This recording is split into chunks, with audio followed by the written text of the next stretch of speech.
Yep. Ontario. All right, so we're going to get going. I'll just do a little intro. Thank you, everyone, for coming. We have 90 folks on this call today. That's great. All right. Hi, I'm Wendy Murdoch. Not to disappear. Yes. Okay, I'm going to do the intro now. Do it. Hi, I'm Wendy Murdoch, and I've been doing a series of webinars to keep everybody entertained and educated during the pandemic. Today, my guests are Sharon and Laura Wilsie. They're back for the fourth time. Somebody said, what are we going to talk about on the fourth time? And I said, I don't know. But I have a series of videos that Laura Plunkett sent to me. She was my guest last week. We were talking about animal communication and what she was feeling in the horses while they were on surefoot pads. And one of these horses that she had was really quite interesting in some of his behaviors. So hopefully I can find the correct video. I'll be searching for that because I couldn't find it before we got started, but I'm sure that we'll find something to talk about for the next hour, as we always do. Sharon and Laura, please just give them a little introduction for people that may not have tuned in before. Sure. Okay, so hi there. I'm Sharon Wilsie. And I'm Laura Wilsie. All right, and so we are coming from the horse speak perspective. I wrote a book called Horse Speak, a couple other books in that vein. And so if you haven't heard of that before, what Horse Speak is about is it was the study of micro gestures. So it's an overarching theme of how horses use their postures, their signals, gestures, micro movements, breath messages, eye messages, for an overall understanding of their language system. So that's what Horse Speak is about. It was interesting that you said something about animal communicating, because people sometimes say what's similarities and difference.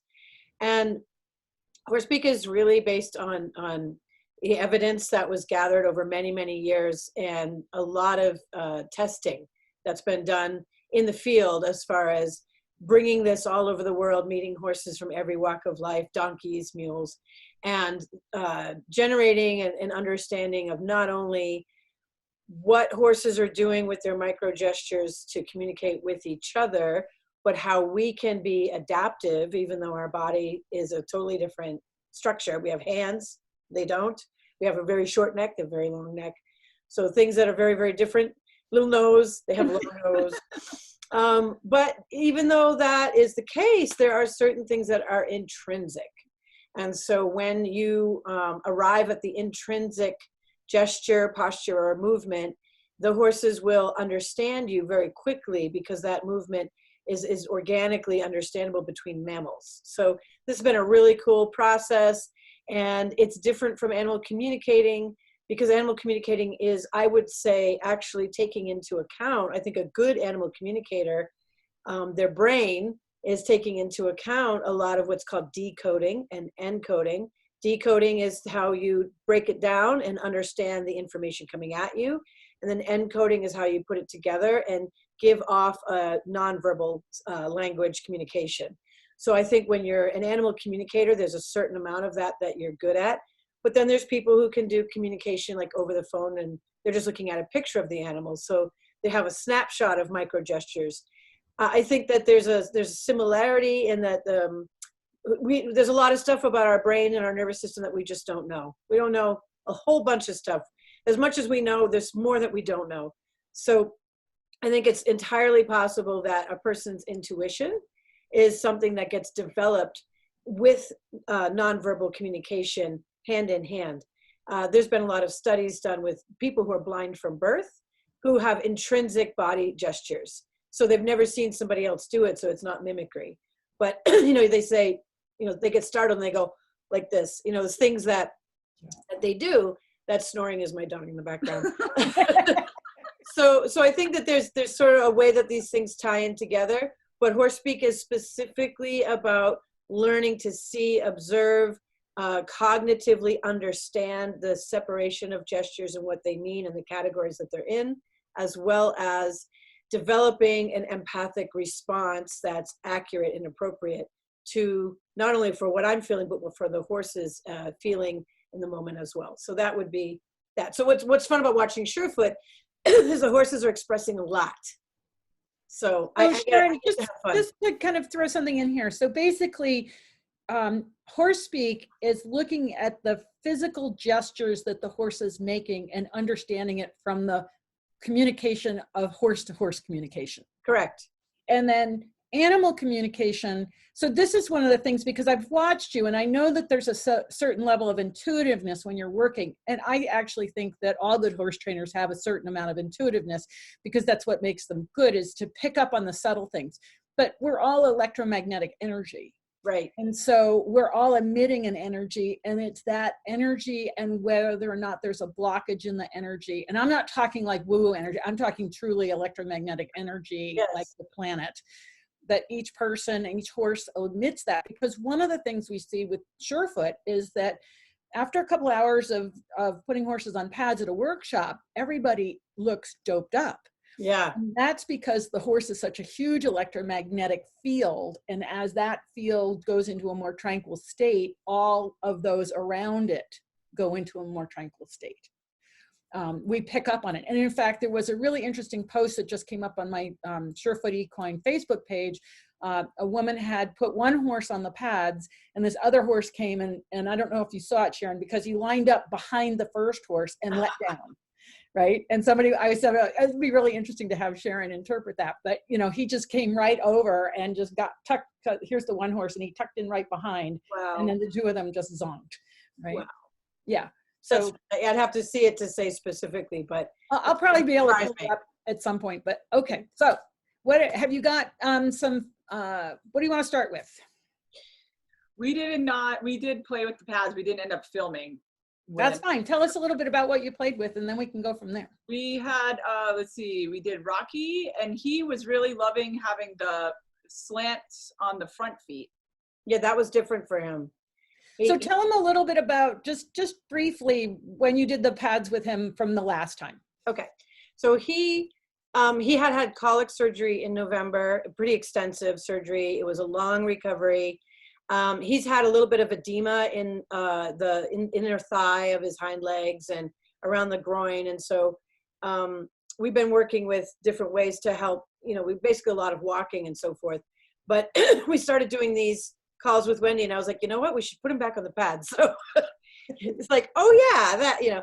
So he had the edema, I would say, is the biggest thing, has gone down since we've been using the pads consistently. Oh, that's really cool. Yeah. So I don't know if you've ever heard of that before, but I have not. So that's why that's really cool that you've seen a reduction in edema. And using was there any specific pad that he really liked? Was it harder? He really digs the slants. He likes the slants. I think he really likes those. Yeah, and he wanted them in the back for the longest time, and he wanted the bigger, the trauma pad. Yes, the physio pad. Yeah, he wanted that on one of his hind legs. He didn't want it on any other foot, and he wanted the slants in the front. So, you know, and he was rocking, and he doesn't use them for very long. He used them 7 to 10 minutes. That's it. Tops. Oh, that's actually a fairly long time. Oh, okay. Yeah. So we have another horse that'll stay on there for 15 minutes. She's like, I ain't coming off these. Okay. Short is like 5 seconds or less. Oh, okay. And then, you know, like a couple of minutes. So anything over 5 minutes is actually long. Oh, interesting. Yeah. In fact, actually is a second. She puts her, like, she mostly puts the tip of her hoof on the pad, and then she'll think about it for like 1 to 2 seconds, and then she's done. Yeah. But we have the two of the mares won't get off. They get on and they're like, just, they're in alone. With Dakota, we ended up doing a slant on the front left, I think, and then the hard pad in the back. So we staggered slant, so it's diagonal on all four. On the front. So I have a question about the horse that just rests the toe. Yeah. When you're watching that horse, what signs do you see from horse speak perspective? What are you reading there? You know, it's really interesting for me because she likes to put her nose on it. And she actually, and you and I have questioned, like, you know, they have so many nerve endings in between the nostrils and that front lip. There's such an amount of nerve endings, and there's an acupuncture point. There's so much going on. And you and I have both seen horses will sometimes put their nose on the pad, and it's like something happens in their brain. Yes. So she likes that. She likes to put her nose on it. Really nosy with it. And then really rest for a moment, and then you could put it under, and she'll put it on a foot. She'll put a foot down and then go, no, that's not what I want.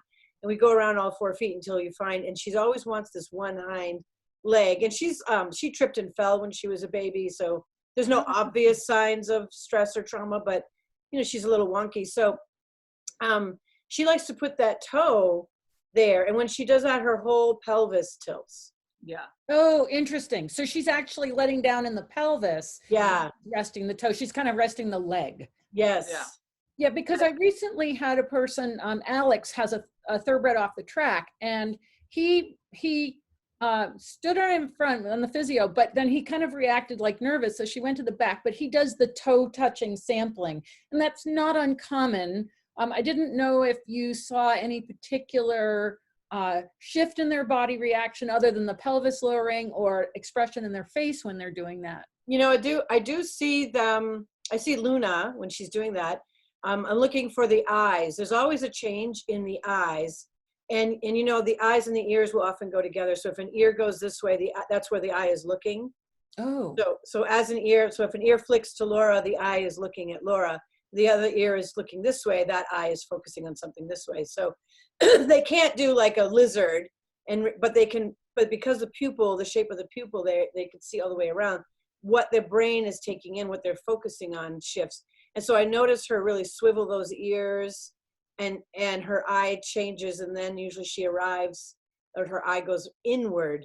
And it's like it's a heavy lidded, withdrawn. She's not really looking at anything. The ears get set. And that's her 1 second. That's her 1 second of going inward. And she's like, I'm done with that. Yeah. And so it's interesting because, I get questions all the time from people. My horse won't stay on the pads, and that's my horse walks off. But I always tell people that's so totally okay, because they know their body better than we do. And it may be profound to them, just that little tiny moment. Yes. Whereas, we kind of have an expectation because other people say, oh, my horse stays, like you said, 5 to 7 minutes. Wow, that's short. I'm like, no, that's really long. But until you've done a lot of horses, you don't see the gamut. In other words, if you have 2 horses, you're seeing 1 horse and 2 horses, and that's where your perspective is. But when you've done 10 horses, it's here, and 50 horses, it's here, and 100 horses, and pretty soon, I've been doing this for 8 years. But it's hard for the individual person to sort of reference where their horse is on that continuum when they're by themselves. What's interesting, as you talk, I'm thinking, well, Luna's got a sort of an interesting background where her mother was accidentally bred at 2 years old and was sent to a rescue and was a real trauma case, and had extreme, she was wrapped up in some barbed wire and ripped up, all kinds of. So there's emotional trauma, there was physical trauma. Someone tried to work with her, and she was so scared she tried to jump out of the window of the stall and got hung up. So when we adopted that mother horse, she was basically just walking cortisol, like she was just a stress pot. And we didn't know she was pregnant, had no idea. So we were working through that whole first several months of having her just to help her relax, which took a lot of stuff. And so then all of a sudden we realized, oh my God, she's about to give birth. Yeah, it's not the first one where that's happened. Mm-hmm. Right. And but she was very, very stressful. And even after the baby was born, she was still very high energy. And now she's no stripy lead ropes. No, yeah, you could. There's the list of things you can't do was really long with this horse. And the baby would step up. So like you would go to put a halter on the mother, and she'd just have a panic attack. And the baby would go put the halter in and look at the mother and be like, look, like soothing the mother and helping. The baby was very stable and very calm. And this is the same horse who now has a hard time calming down herself in a different way. Now the mother is stable and calm and really present. Oh, wow. And so, I've postulated this with some other, human psychotherapists who talk about developmental and stress in the womb. And and the emotional trauma of having the chemical milieu that the baby was in the mother. And there's a lot of research on that in humans. But then the having to be the parent to the mother who couldn't parent. There's a lot of research on that too. Right. And there's a ton of stuff. And then later on, what happens in people is you unravel at a certain point. At a certain point, your nervous system goes, I gotta let this go, but I don't know how to do it. Right. And so then there's a whole traumatic process of kind of the awareness and then the process of letting go, which you can relate to other horses with PTSD, that same kind of trauma that we see horses let go. And do you see a particular, from horse speak perspective, do you see a particular pattern with horses that have PTSD in terms of their communication? Yes, yes. And Luna reminds me of that, even though, you know, in my conscious mind, I'm like, I've raised her whole life. And up until a few years ago, she was, her education was going at a steady pace. And then it's like she had this sharp and sudden reversal where it's like she went back to square one. And I think that since the pads have been a part of it, there's a lot of things we're doing, Sure. but the pads have been a part of it. The way that the pads access whatever it is, the cerebellum or whatever it's accessing in the nervous system, in the brain, it's interesting to see her use the pads and then want to go for a ride.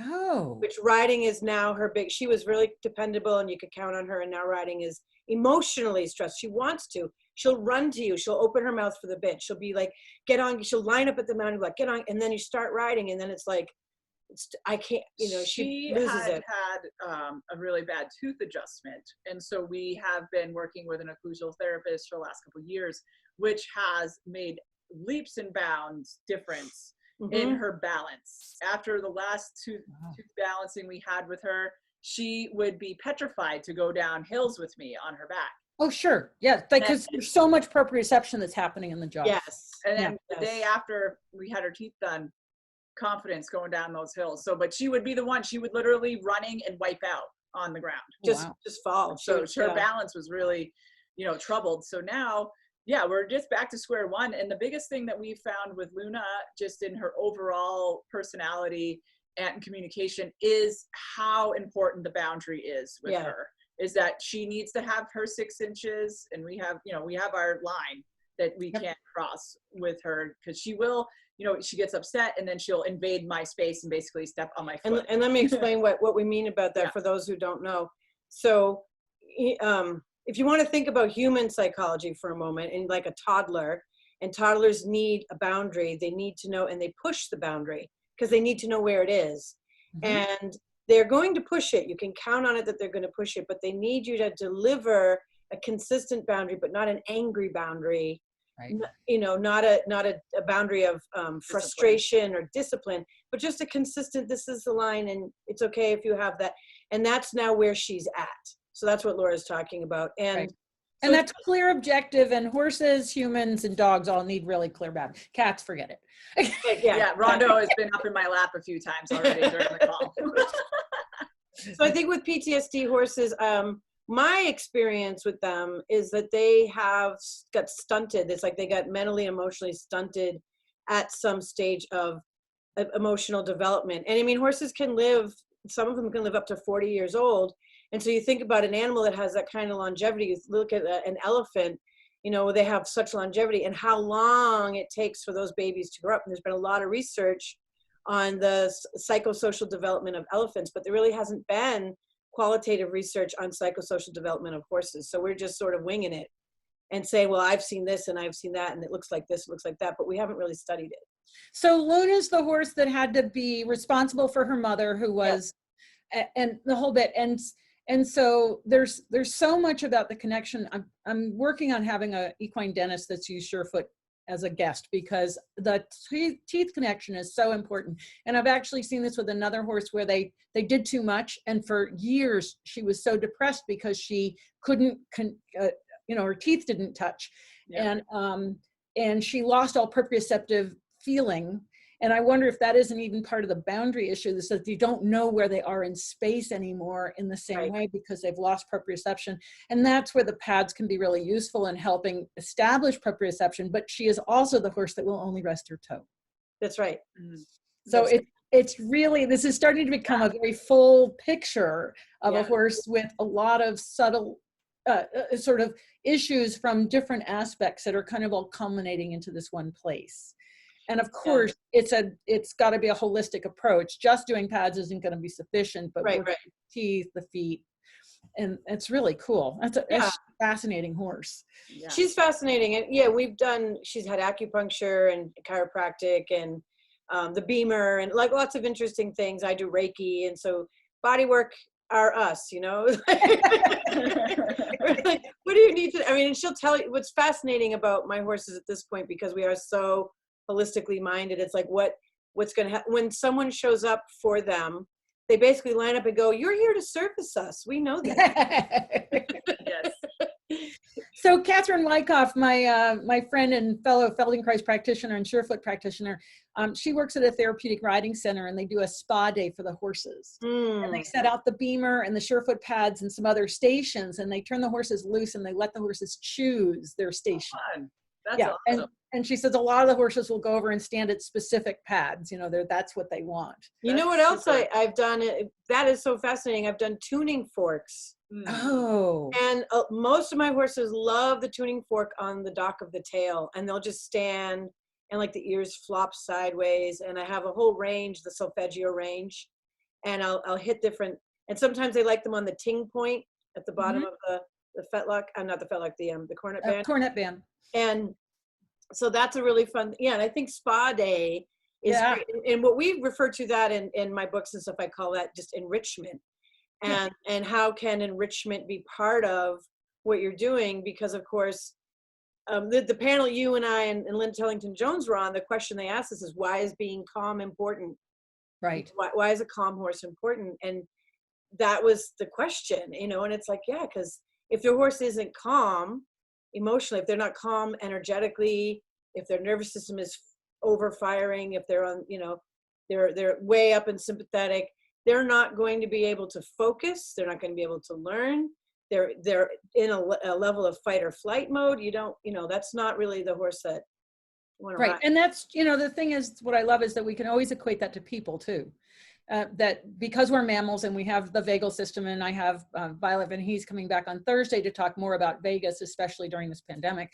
But we all mammals have that vagal system, polyvagal system, and so we resonate on these similar levels.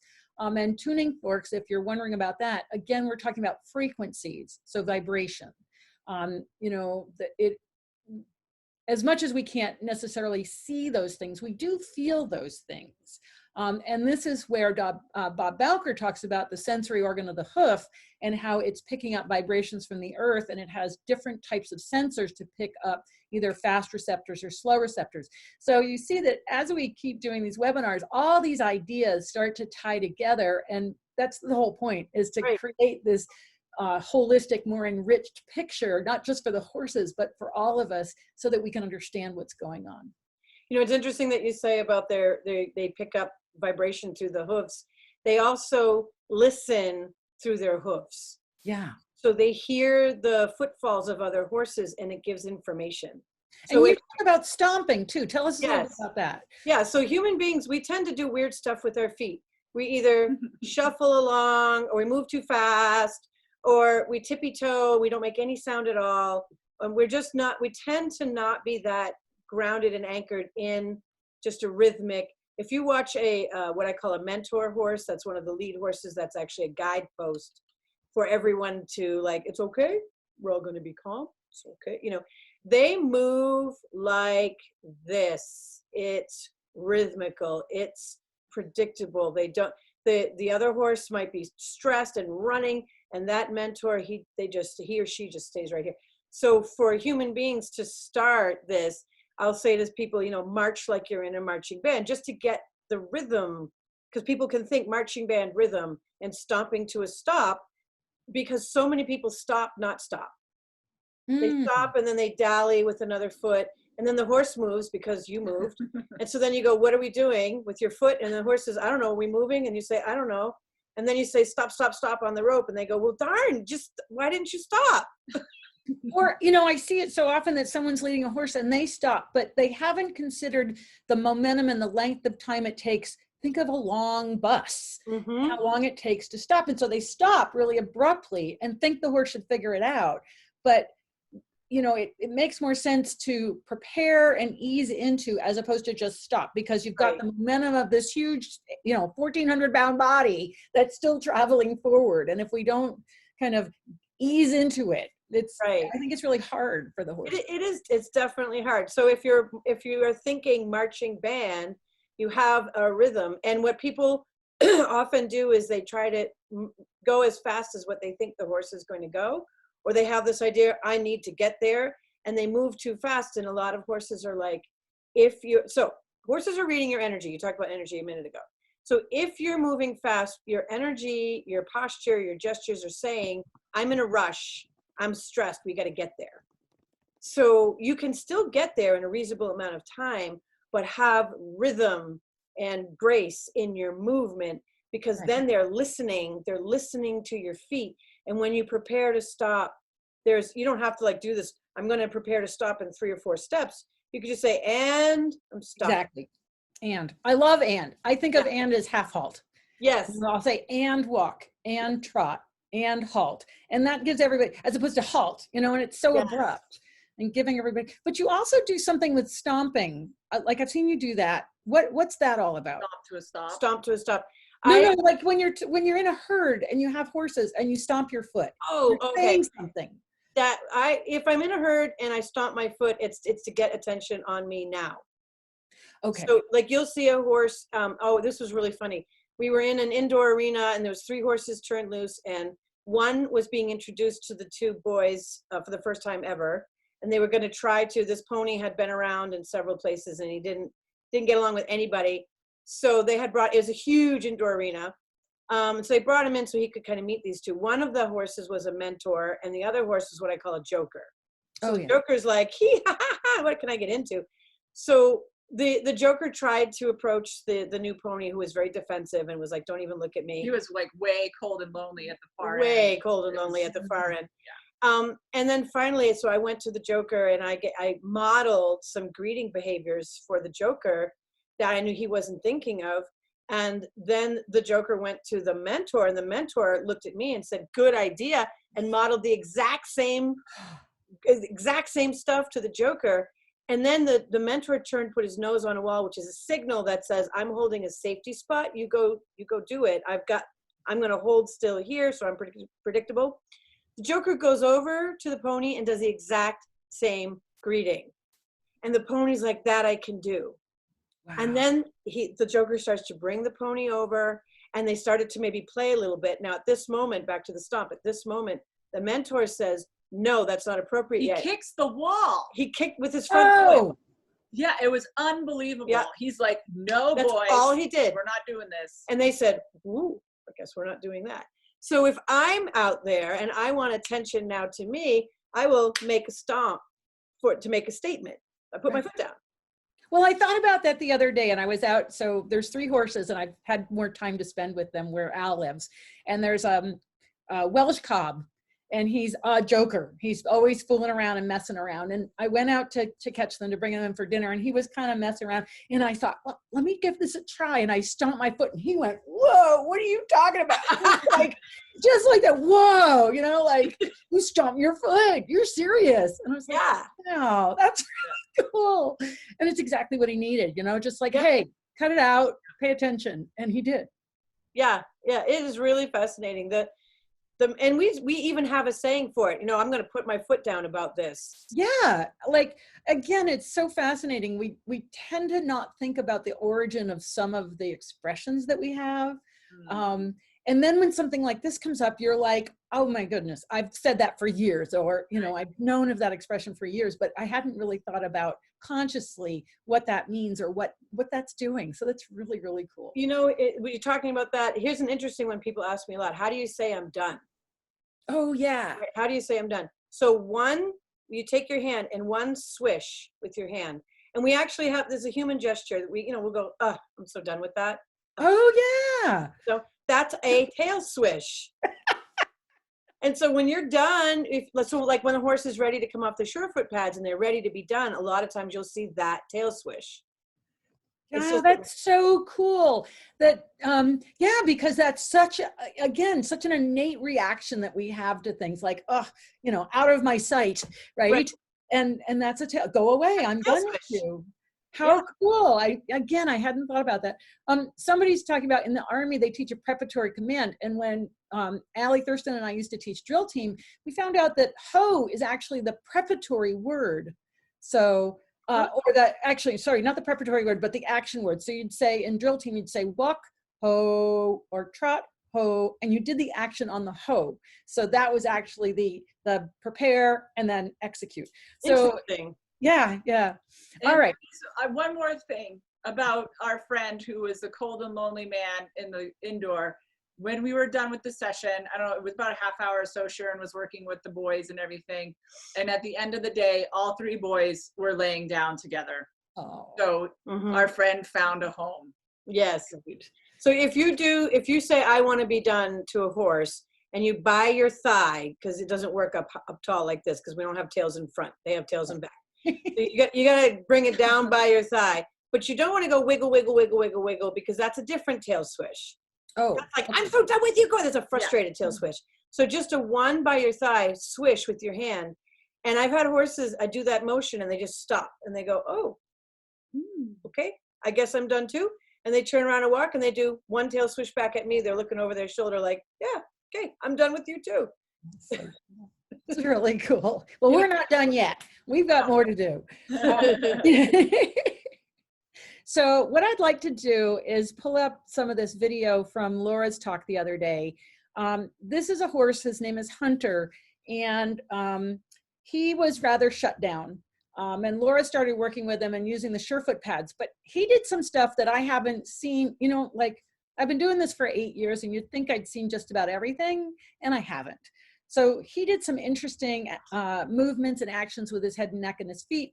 And so we wanted to show it to you and get your take on it. Okay, cool. Okay, so I'm just not gonna, give me a second here to pull it up. And Colleen, who on the chat, she was with us that day. Yeah. When she said, Jackson's awesome, because that's who we're talking about. Yeah. And another lady had said that she's trying to get horse speak from the local library. So that's awesome. Okay, now I'm not sure this is she sent me a whole bunch of videos and unfortunately I couldn't find the ones specifically, so I had to download all of them. Sure. Okay, so I'm just gonna let this, yeah, this is one of them. And he had, when she started with him, he had been really, really tight over his, from his right hip down to his stifle to his point of his buttocks on the right side. And after Martina's talk, we were looking at it and I think really it was fascia that was tight. But yeah. This is after, that was on the other side, the right hind leg. Right. But this is after working with him, I think this is another day. And it was so interesting how he kept lifting and putting down his foot and at the same time extending his throat latch.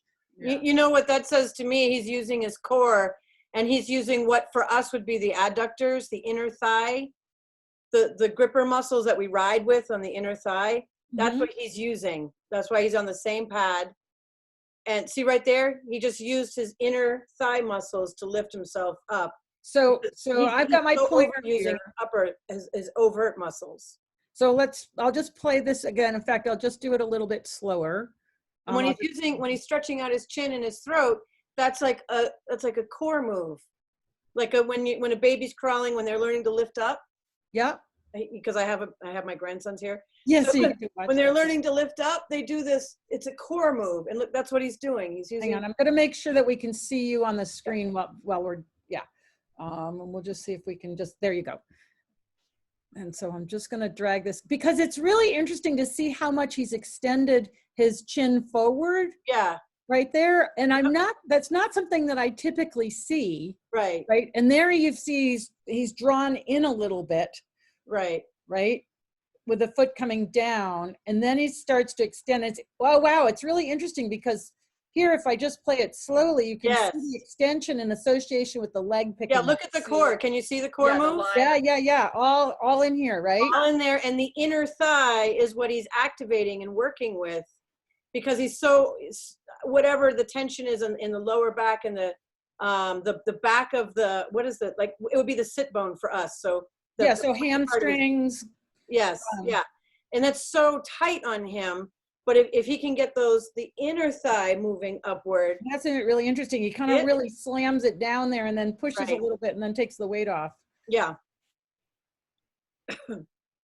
She just comes around to the side a little bit. Mm-hmm. And you can see he's really trying to figure something out. Yeah. Like here, he's really opened his throat latch and extended. It's almost like he has a groin pull. Yeah. Yeah, because it's so, now I'll go back and find an earlier video. See all that? See that? All the flexing and the using the inner thigh and the lower part of his abdomen. And of course, you'd have to lift with your chest and extend your throat and up to your chin. So if anyone who's ever done Pilates or yoga, you know, this is like Cobra. Yeah, wow. Okay, so I'm just gonna pause for a second and then find another video. Okay, it's gonna stop my screen share while I'm doing that. And if you guys can just, oh yeah, hyoid. We're gonna have Jillian Kreinbring on the 25th. And I'm hoping that she'll talk about hyoids. Yeah. Yeah, we have a great, our occlusal therapist is always talking to us about I know more about the hyoid now. I actually have a horse skull here that lives with me now from her.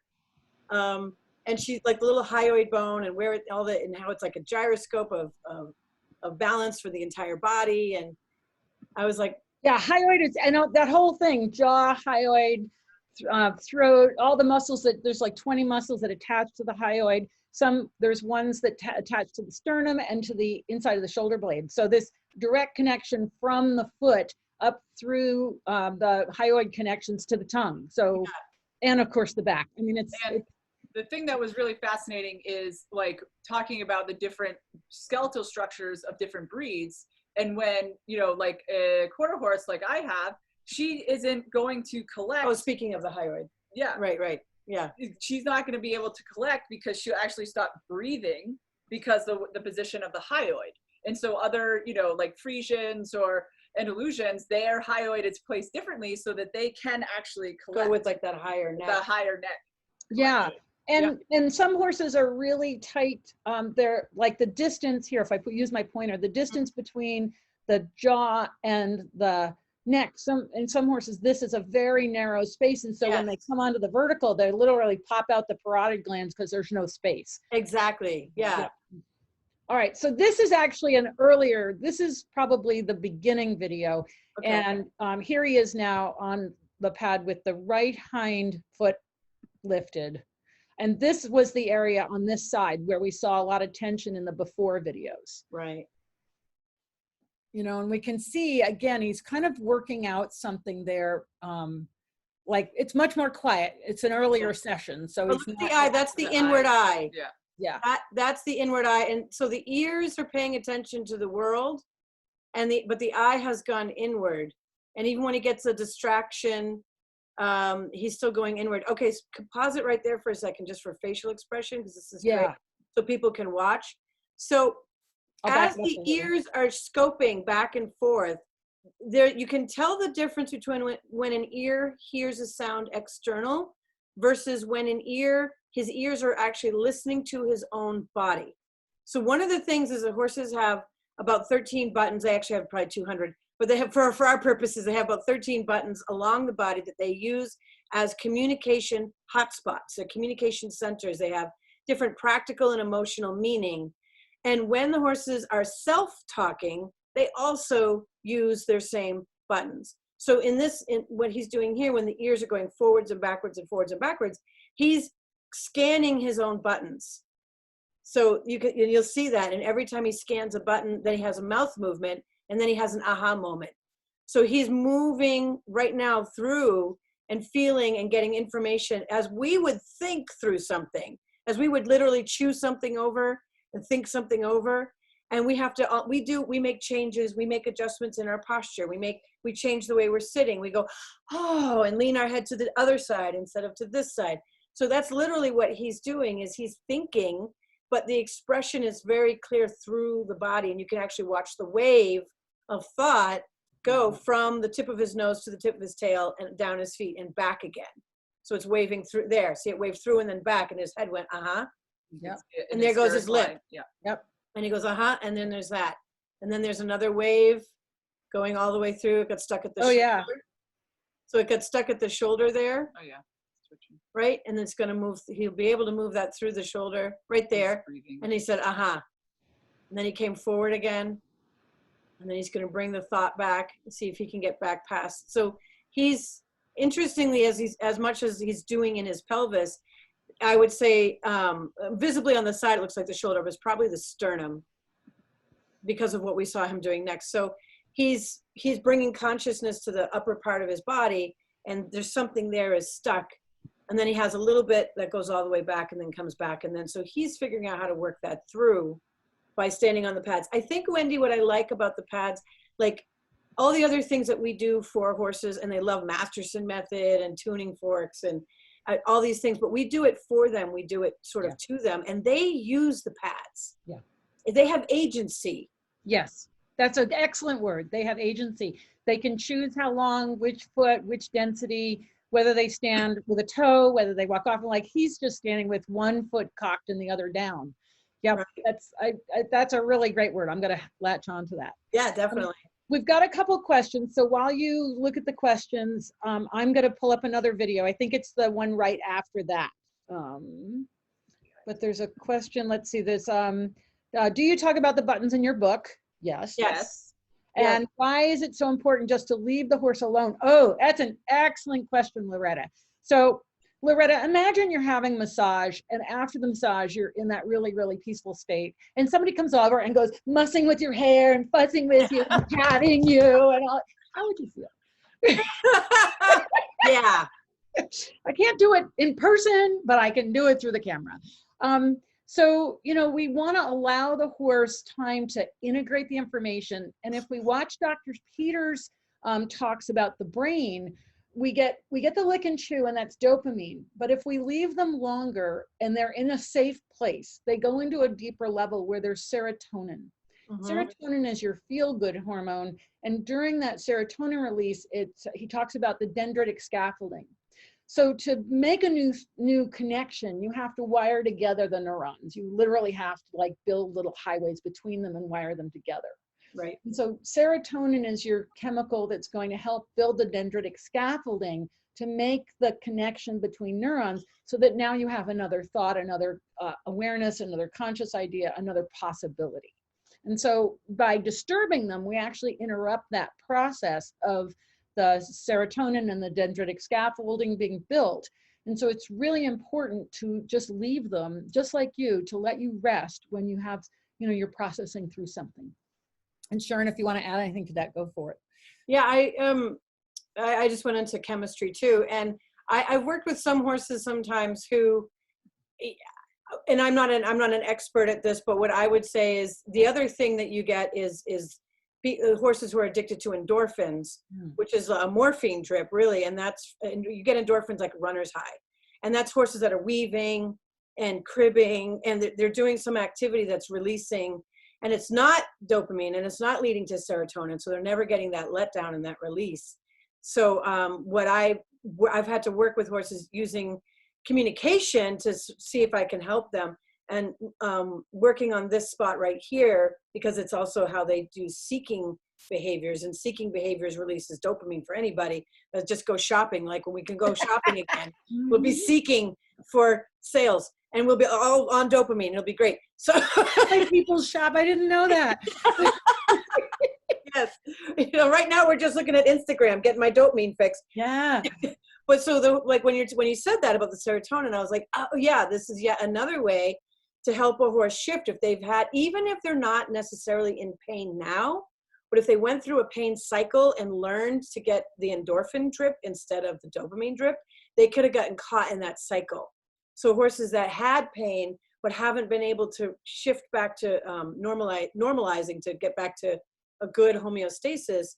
And so when you're seeing like this horse with the, you know, whatever's going on in his pelvis, and when the message is coming all the way back up to his mouth, there's a little dopamine, right? And also, and this is Martina's lecture brought this up, is that proprioceptors get hijacked into nociceptors. Yeah.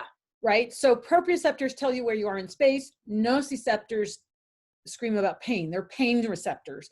And so that we have to reset the proprioceptors back from that switch to pain recognition back to where I am in space recognition. Yeah. And somebody's, you know, mentioning the fascia. Absolutely, there's a huge fascial connection. There are a lot of people that have used surefoot pads with horses post EPM treatment. So if your horse has EPM, it's really important that you have your vet look at your horse, get an accurate diagnosis, treat the illness. And in the recovery phase, Surefoot has been very successful. We have a number of people that, like one horse was a dressage horse, and after she had EPM and then couldn't perform, and after using the pads was back at second level. So it's really important that you check with your vet and get a clear diagnosis and that sort of thing before you start with the pads, because if it's in an acute phase, it can be the opposite. It can be very unsettling to horses that have a nervous system problem that are neurologic. There's a question from Tiffany about while the horse is on the pads. My horse turns his neck away from me, go away face. She's asking, is that a go away face? After a moment, he then looks at me and turns his head to the other side. Is he inviting me to check in with him while on the pads, or should I avoid touching him while he's on the pads? So if the horse reaches over, looks at you, and it looks like they're offering their muzzle, then they're offering to check in. And some horses, again, because the nerves here are so wild at helping them reset, they may want to actually press their muzzle on your knuckle, which is why you do this and not this, because this means lick, and that's a whole bunch of different stuff. You don't want that. You want them to actually press right between their nostrils. And I've had some horses like lean in there, and you don't press in, you let them do it. And if they're doing a you just offer so that they can make contact. Yeah. Just offer, yeah. And if they're yielding their head away, I call it a go away face. They're probably on the pads. If they're yielding it in both directions, it's more about them. But if they're looking at you when they do it, and they yield far away and sort of, there's an invitation. It's just like if sorry, we have a cat here. There goes the cat. There's the bed. So if you invite someone to come over, you do this. You know, you yield your head away, and you're like, come on over here. And there's a welcome. There's a come to me. There's a soft eye, and a soft breath, and a soft expression. If you don't want someone to, you don't like something, you go, you know, you make this like horrified face. So look at the facial expression. And the context, because it's not uncommon for horses when they're standing on pads to turn and look one way and look the other. It's not uncommon at all. Right. It may be that they're sensing something down along their side, like right. a change in the fascial tension. It may be they reach around and actually scratch themselves. Mm-hmm. You really have to look at the context, and I would tend to kind of give them a moment to see what the context was before kind of jumping in.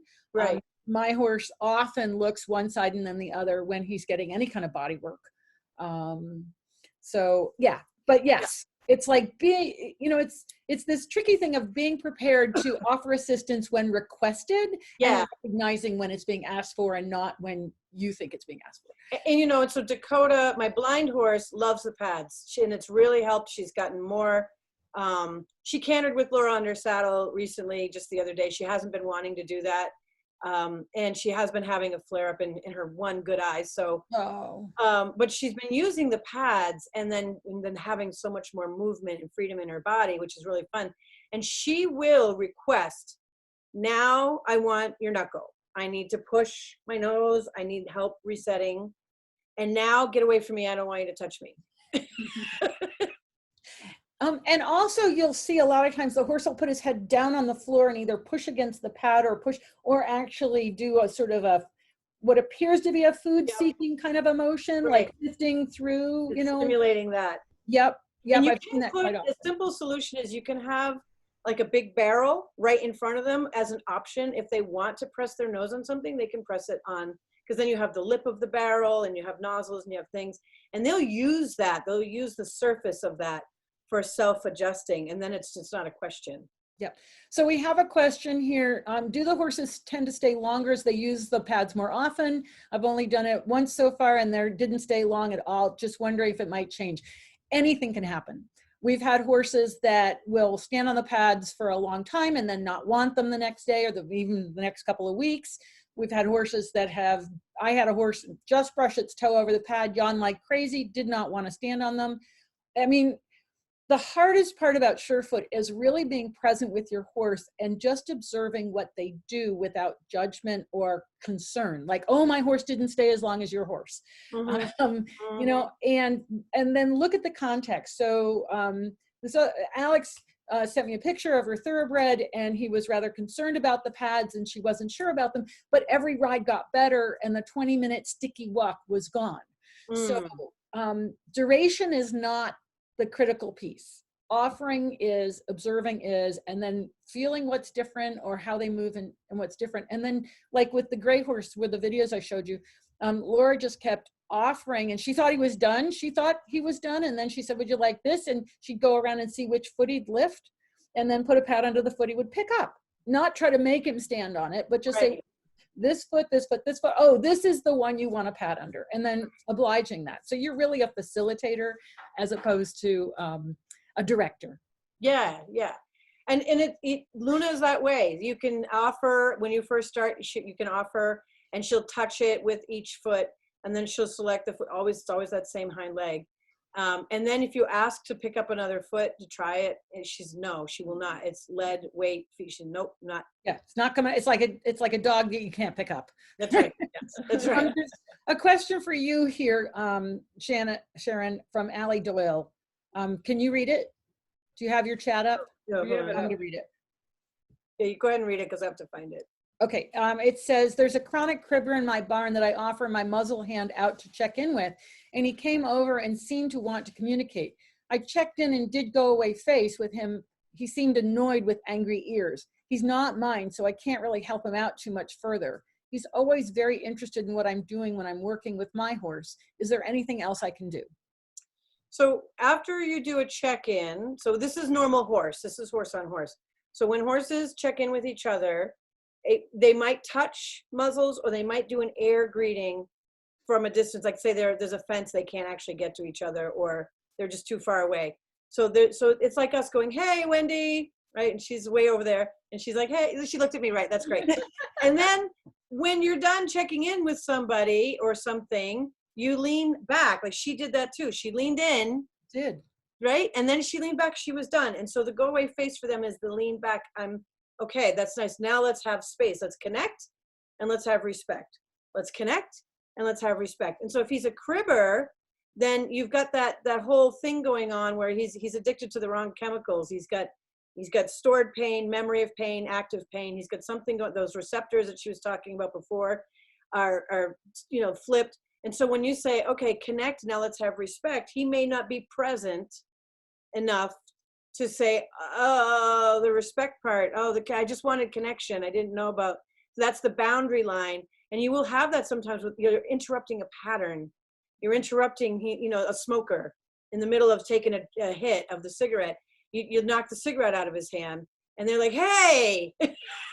And so that's not uncommon. However, because it fits in with the natural structure of how horses greet, show mutual connection and mutual respect for each other, they will always do a head turn as mutual respect. One might demand another horse turn his head to say, hey, you need to give me a little bit more space. And so depending on what's going on for this horse, if you're saying, give me a little space, he might be saying, why are you pushing me? Are you bullying me? Am I in trouble? So there's any number of reasons, where he's got something going on already that asking for a go away face could have been a little bit of a surprise, but it's not incorrect. It's just that it kind of caught him off guard.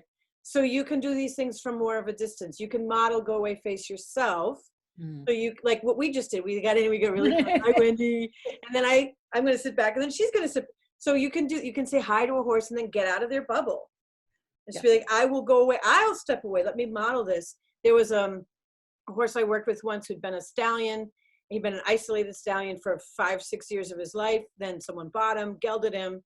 And he had developed all these sort of snappy behaviors, and he just looked like he was going to take your skin off every time you got close to him. And she did a wonderful job with him. He was really well trained, but he never let go of those behaviors. He always cribbed, and he always looked like he was going to bite you. She even got him a little friend horse, and then that horse took on those behaviors, started doing it too. So she called me and she's like, is there anything, he's 15 years old now. Like, is there any way? So I went through the procedure with him, and the first 10 minutes, it was like talking to a blind person. It's like he'd forgotten, he'd been isolated for so long in his life. And all of a sudden, as the light bulb went off, and he went, I know this stuff. And he got so excited, and he wanted to do all the patterns with me. And then he ran outside and he did it with the other horse. And then he went through all the patterns exactly how we had just done it. And then they look at me like, what's next? And I said, what's next is move your front foot. And they went, right, that's what's next. And And then they were like, we're tired. We have to take a nap now.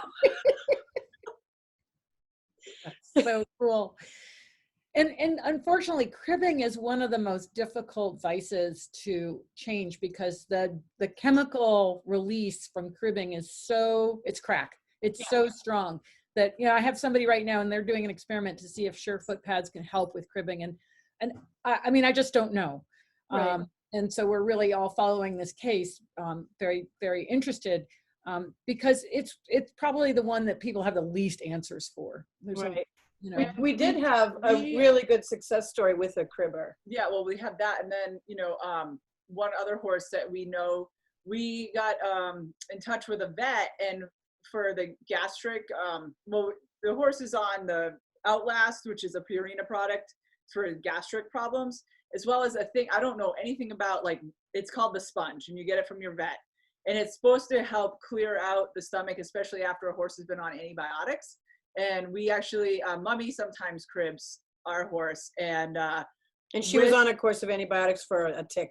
Yeah, and so giving her the sponge, she stopped cribbing. So there definitely could be an ulcery type of component with cribbing. Yeah, I think so. And it's one of those things, again, you have to look deeper and try to see if you can solve the underlying cause, if there is one. But it's a fascinating story about that horse and not having language and then having to go. Right, yeah. Oh, it was so cool. I wish we had it on video. I know. Yeah. You never have your video camera. I know. I'm going to read another question here. I'm fascinated with helping the horses reach the serotonin release during groundwork. The popular idea of giving the release of pressure followed by a quick rub as a reward is what I am familiar with. Your comment a minute ago in reference to Dr. Peters has made me wonder what about that. Is it better to not offer a reward if the horse does the task, but rather just let him relax and process the information on his own? Is even a positive rub actually interfering with the learning process? Very good question. Yes, excellent question. Go and watch Dr. Peters' talks on the brain because they're fascinating. And basically, to sort of a short answer is leaving them alone and not disturbing that process is really the key. And it's just like you've done something and say you've learned something new and you've stopped for a moment, you're pausing, and then the phone rings or somebody runs in and wants your attention or distracts you and you lose that moment. And so, it's not like you have to let them sit there every single time, but certainly like in the beginning, if you want to make a better connection, nerves that fire together, wire together. So the sooner you can acknowledge the action and the response, and that's the whole thing for me behind clicker training is actually to teach the people to be better observers because you have to click when you actually see the action, right? But wiring it together, and you don't have to use a clicker, but anytime you acknowledge the response, within half a second, you're going to start wiring together. And then if you let the system rest, it's going to record, that's what you were asking. That's what you're talking about. I call it click and breathe. Yeah. Click and breathe, because we hold our breath, especially when we're focused and concentrating. And so if you're like, okay, touch, whatever, you touch the object, and they touch it and we go click, click, more things. So if you click and breathe, your breath is sending a message like, we got it right, all's well. Yeah. All's well. And you can always have an agreement. Like some horses are real touchy-feely more than others. Some actually don't like to be touched at all. But you can have an agreement, like where the jugular groove is, that's where the vagal nerves kind of rest in that groove. And if you stroke downhill, a long downhill stroking, like this, not this, which is stimulating, but just long downhill stroking along the jugular groove. A lot of horses find that like candy. They love it. So you can have certain kinds of touch that you and your horse, they might like the front of their chest. They might like their knee massage. You never know. But if you find a kind of touch that you and your horse both recognize as a reward touch, then you could offer it, but you look for the horse to say, nah, right, I don't want it, or lean into it, go, yeah, I want, that feels like reward to me. So really just let them be the guidepost instead of like, I'm going to touch you. Yeah. Yeah. And that's really interesting with the jugular, because I've seen that work with calming. And I didn't realize Vegas was, but that makes sense. the vagal nerve is lying in there, and if you quietly, softly, not hard, softly stroke, that you can activate that relaxation. We have a couple of questions. So let's see. With my first experience Saturday, my mare accepted to stand on the double physio pad. I think she means the full physio pad, for quite a while, which I was doing some Masterson light work, then gently pawed the pad back toward her hinds without moving her stance. Interesting, then multiple yawns. So horses will absolutely move pads to the foot they want. So she may have been requesting a back foot. And so it looks like you're right on there. Sometimes in the beginning, especially, you want to keep the sessions short because you are activating a lot of things, and you also might want to just do the pads for a while and not combine in the beginning, because you have to think about how much input the nervous system is receiving. So just think about, you've got time, especially now, and maybe just do smaller bits of separated things before you start combining. Yep. Anything? I have a little note from Brad. Oh, you can't see it. It says, sounds like husbands would like their vagal nerve stroked this way too. Yes. Oh dear. Okay, so we have another one of the horses I work with the pads, in addition to the Masterson method, wants to use the pads without standing on it, but putting a pad under his belly, showing a lot of signs other horses have on pads. Wow, that's a new one. That's cool. Yeah. I have not done that, but you know, like I said, when I watched this gray horse, there are things I still haven't seen with Surefoot. And I do know of someone who put a pad on the horse's sacrum and saw a huge amount of release. I think it was a medium pad, and they just set it on the horse's sacrum, and all kinds of things started happening. So, Wendy, I have a question for you. Speaking of electromagnetism, I was just looking at some of the Heart Math Institute stuff recently. Oh yeah, it's cool. And what part of our system is electric and what part of our system is magnetic? Because there's two different aspects to that. There's electromagnetism. It's not like electric magnets. It's like there's a magnetism we have iron in our blood. You know, we're subject to magnetic forces. And there's electrical stuff going on. Our brains are like little electrical storms going on. But our cells have electrons. Yes. So every cell has has more than a electron, has electrons that are moving around the central atom. Right. So, and then the heartbeat. Yeah. The heartbeat has both. Yeah. Right. So I wonder about the pad touching different parts of the body. And I was going to ask you, what do you know about electromagnetism as a reverb going through that pad? I don't, but it was like yeah. So, you know, I keep asking myself, do the pads dampen? In other words, like, are they dampening vibration? Are they dampening electromagnetic fields or absorbing electromagnetic? You know, I really don't know. I guess we'd have to have some way of measuring the electromagnetic field and then seeing what happens when they're on the pads or the pad is underneath them. What if what if there was a sensor that you set up, like, you know, like we have a thing over our modem to dampen the field. So what if there was a sensor that could measure, because there are sensors that measure how much emissions are happening. Or even just a heat sensor. I mean, that's an easy one to get.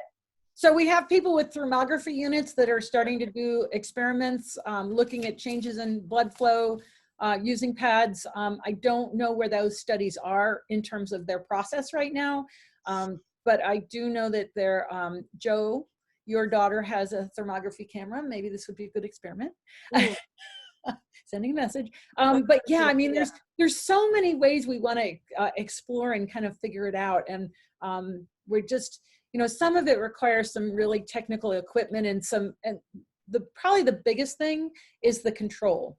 In other words, you have to control the number of people, the density of the pad, many factors, because without having strict controls, you have to have such a huge number of horses to see statistical significance. And so that requires like research centers and places where they can do all those controls to do some of this research. But we could contact the Minor Institute. Maybe Karen Lassel over there would want to do. I don't know her. Maybe we can talk about. It's a research institute, and that's what they do, is research. Cool.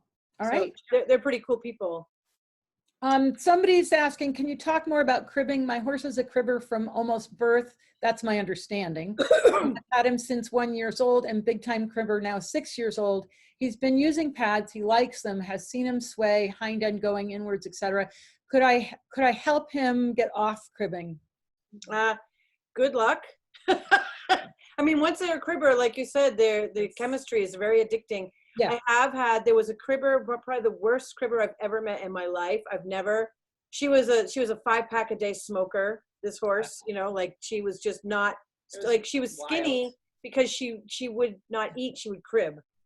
So, and the woman, the owner had done literally everything that you could pot, and she just, you know, she's like, I just have to surrender. I'm not going to just keep her in a cribbing collar all day, you know, right. So. And the horses, she was out with a herd of horses, plenty of room, lots of, so I did a whole round. It was 2 hours of speaking to her using horse speak and communicating. And it took a long time for her to kind of come forward. Like, it was like she was lost in there somewhere. And when she finally started to really communicate with me, she had these light bulb moments, and it was like something switched for her in her self-awareness. And I don't know what happened and I think this horse had come off the track at one point, but the history it didn't sound that traumatic at the track. She kind of did 1 season there and then was sold off. But when she had this moment where she had a breakthrough, she went to crib and stopped before cribbing. And had the ears did that, and she thought inside herself. You could see her thinking about it. It was she so rocked. Cool. I call it rocking the baby. She rocked, and then she looked at the other horses. It was almost like for the first time she really saw them, and they ran to her, and they all started greeting her and sniffing all her buttons, and they kind of took her away from the fence, and they all did the greeting ritual with her, and then they all collectively took her out to the backfield. Wow. And that was, you know, the story that came back weeks later.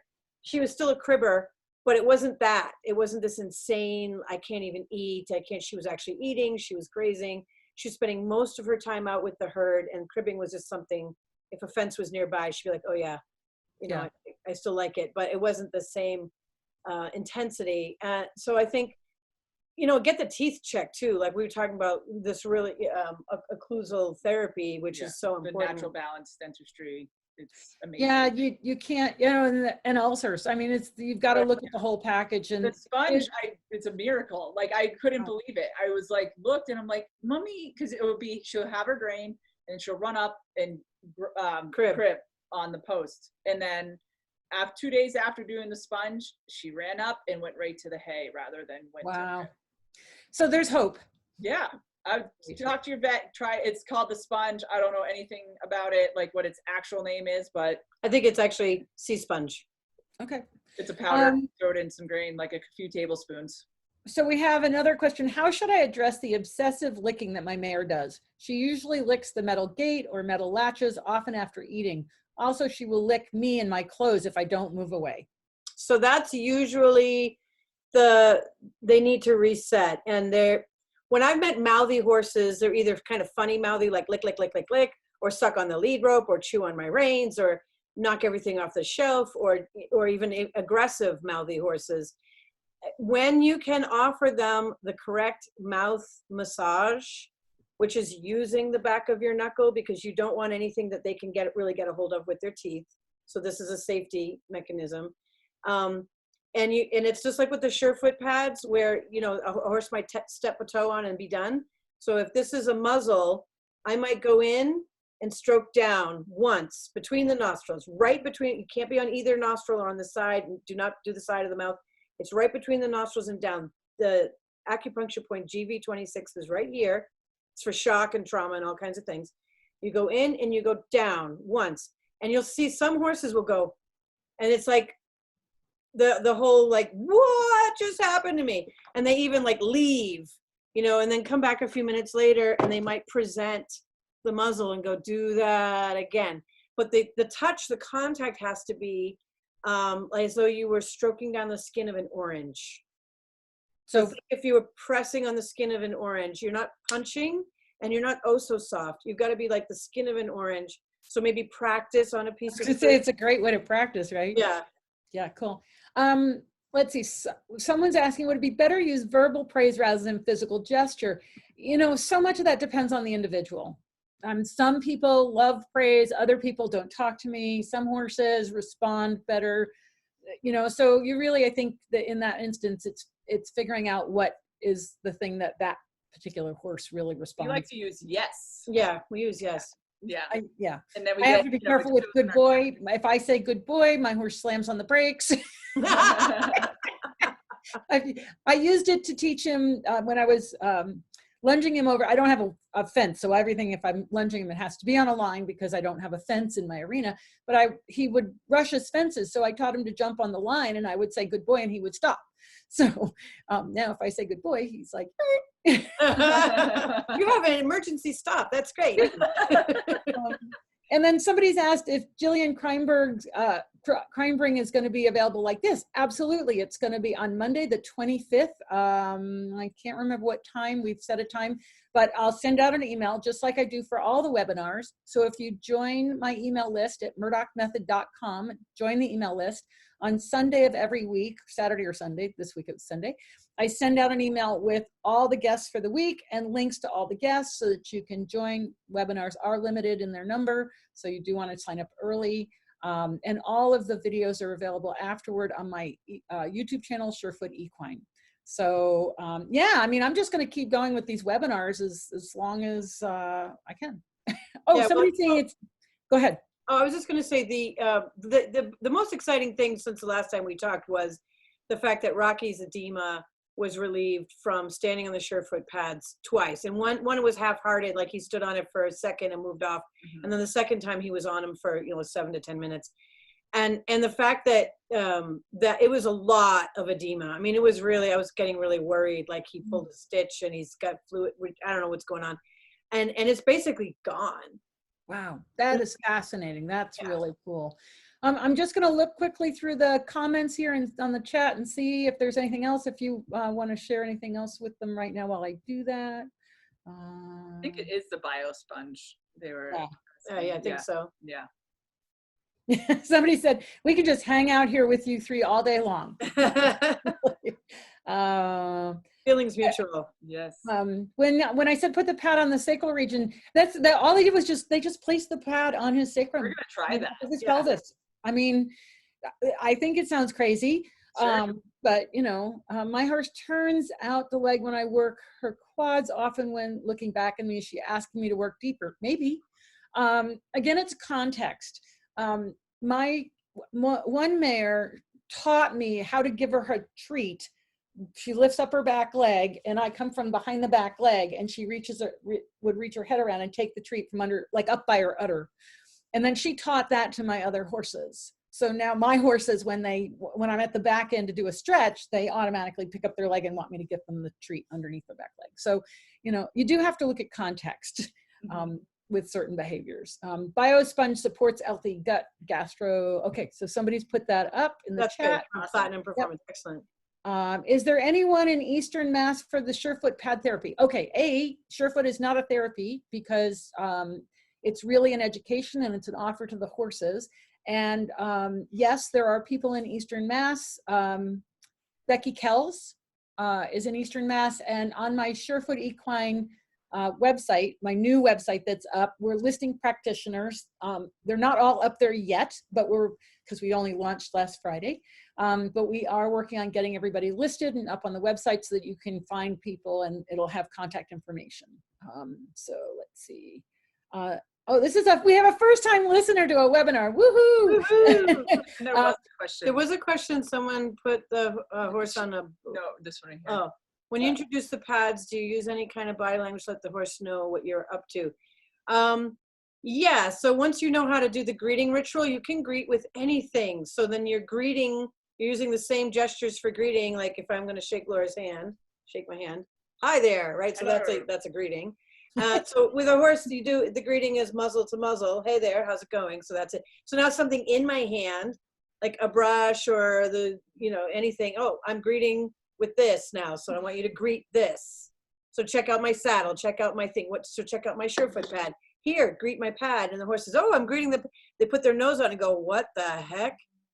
Well, and that was so fascinating because when I would hold out a pad and offer it to the horse, and I teach people to do that all the time, but I never knew it was a greeting till I met Sharon. And of course, I walk up to the horse and I hold the pad out and she's like, oh, greeting.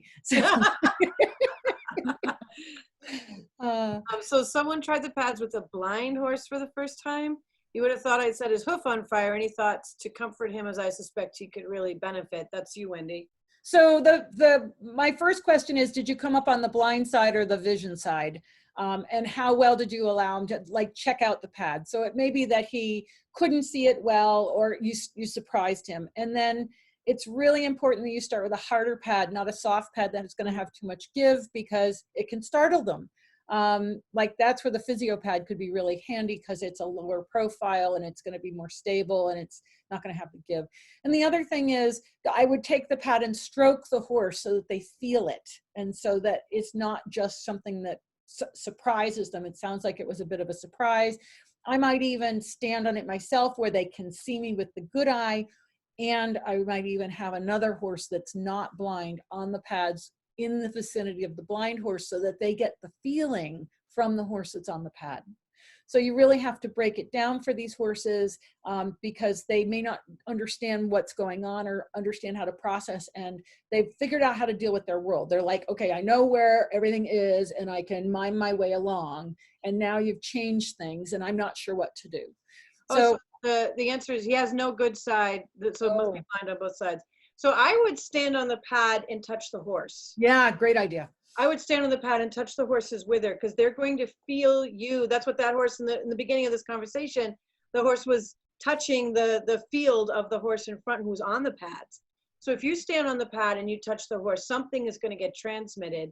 And I would also pick the horse's feet up and put them down several times and do a lot of like, there's this leg massage where you sort of circle the leg and relax and massage the leg and pick it up, put it down, pick it up, put it down several times in a row.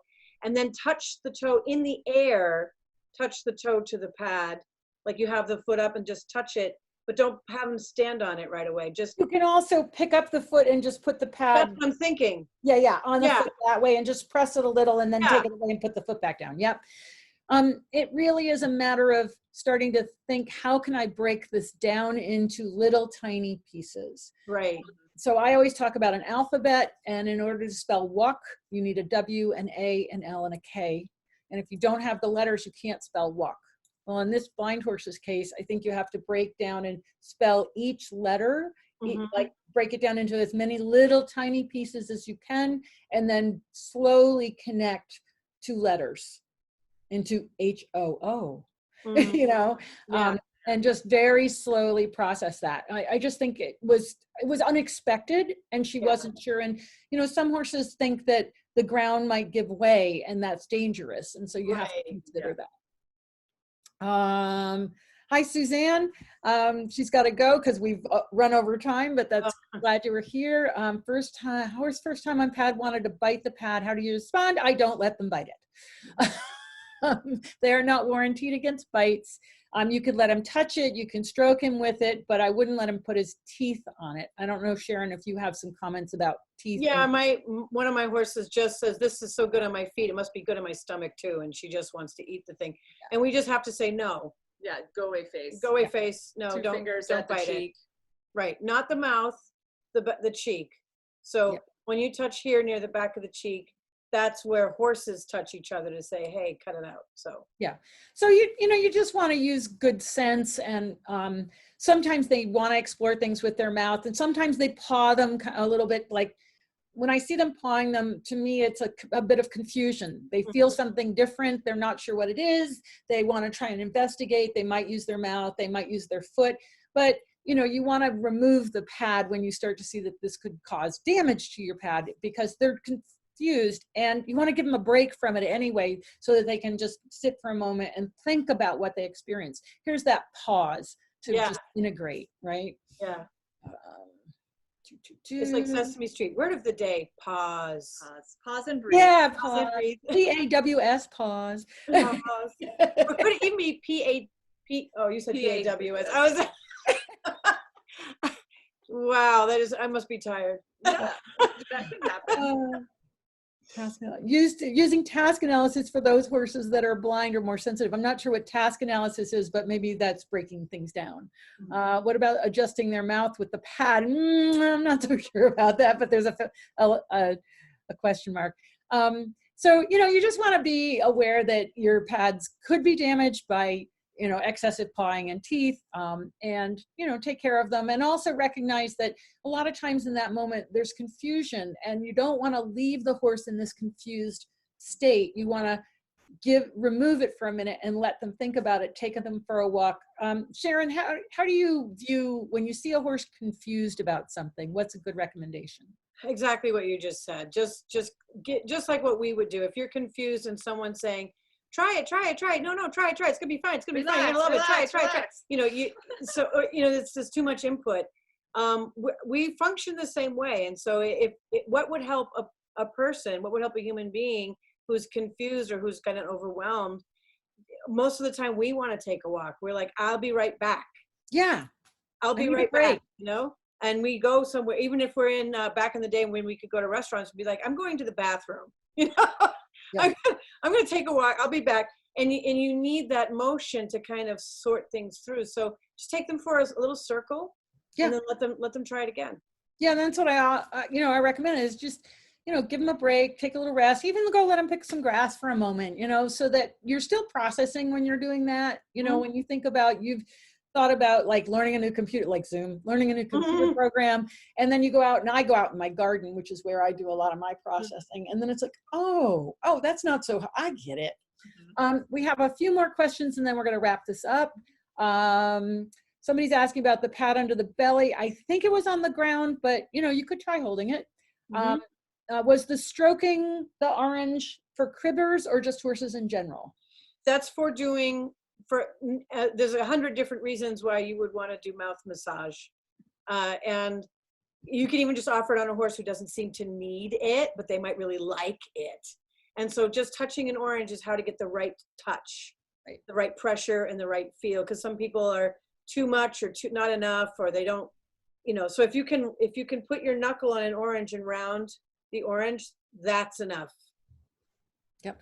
Would the pads be something I could introduce in a way to relax my mare for the farrier? Absolutely. If I start off with the pads. So when you have the horse that's nervous for the farrier, the first thing you want to do is start working with the pads well ahead of the next visit of your farrier. So don't wait till the day he's coming and then run out with your pads and see if you can make a change. Start well ahead. Use the pads, frequently. Again, your horse is kind of going to determine how often. And then before your farrier gets there, put your horse on the pads. That's one of the reasons, the whole reason we designed the physio pad. It used to be called the farrier pad because we wanted to make the horses calmer and safer for everyone involved. But now a lot of other people use that pad, so we changed the name to physio. But that's a great pad to use actually during the process of being trimmed or shod because it helps the horses with stability. Laura, there's one here for you. Are you on the chat? It says, Laura worked with Hunter at my home. She is awesome, as you ladies are too. Lucky our horses have been introduced to fabulous, kind of empathetic, animal educated horse advocates. Keep up the good work. Thank you so much, Corinne. And then there's you mentioned the sit down button, and is that in your book, the sit down button? The third book, the new book, I talk about the sit down button and the bridge of the nose buttons, which are two very sensitive zones. So I left them out of the first book because I didn't want to include information that anyone could get in trouble with. Like even talking about mouth massage is, people touch their horses' mouth. You're gonna put a bit in there.